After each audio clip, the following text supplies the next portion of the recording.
किसका, चिड़िया का या खरगोश का? एक पेड़ था, उसमें एक छेद था। उसमें एक चिड़िया रहती थी और उसके ऊपर एक कौवा रहता था।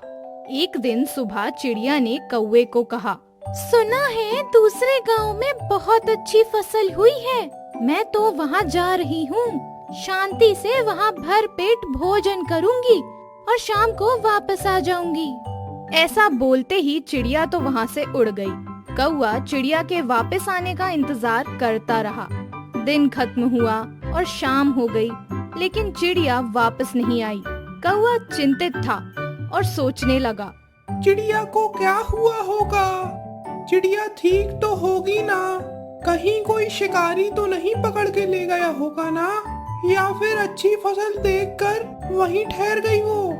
काफी दिन गुजर गए, लेकिन चिड़िया वापस नहीं आई। कौवे ने भी आशा छोड़ दी। एक दिन एक खरगोश घूमते घूमते वहां पहुंचा। उसने पेड़ में एक अच्छा सा छेद देखा और कहा, इतना सुंदर रहने को स्थान है, मगर खाली क्यों है? चलो जो भी है, मैं तो इसमें रह सकता हूँ। चिड़िया के वापस आने की कोई उम्मीद नहीं थी। कौवे ने खरगोश को वहाँ रहने की अनुमति दे दी। ऐसे ही खरगोश वहाँ रहने लगा। कुछ दिनों बाद चिड़िया वापस आ गई। खूब खा पी कर ताज़ा हो गई थी। घर की याद आने के कारण वो वापस आई थी। चिड़िया ने जैसे ही अपने घर में प्रवेश किया और देखा कि सफेद और लंबे कानों वाला खरगोश वहाँ बैठा था। ये घर मेरा है, खाली कर दीजिए। काफी दिनों से मैं यहाँ रहता हूँ, ये घर मेरा है। ये घर मेरा है क्योंकि मैंने बनाया है ये घर। जितने भी पक्षी हैं, उसका घर पर अधिकार तब तक होता है जब तक उसके बच्चे उसके साथ रहते हों। ये घर मेरा ही है। ऐसे ही दोनों की लड़ाई लंबी चली, बहस ही बहस चली। अंत में खरगोश बोला, हम एक संत के पास जाते हैं और इसका न्याय मांगते हैं।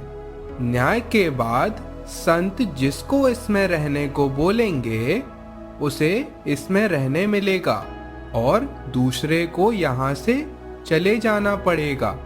चिड़िया मान गई। एक बिल्ली खरगोश और चिड़िया का ये झगड़ा सुन रही थी। उसके हाथ में एक माला थी।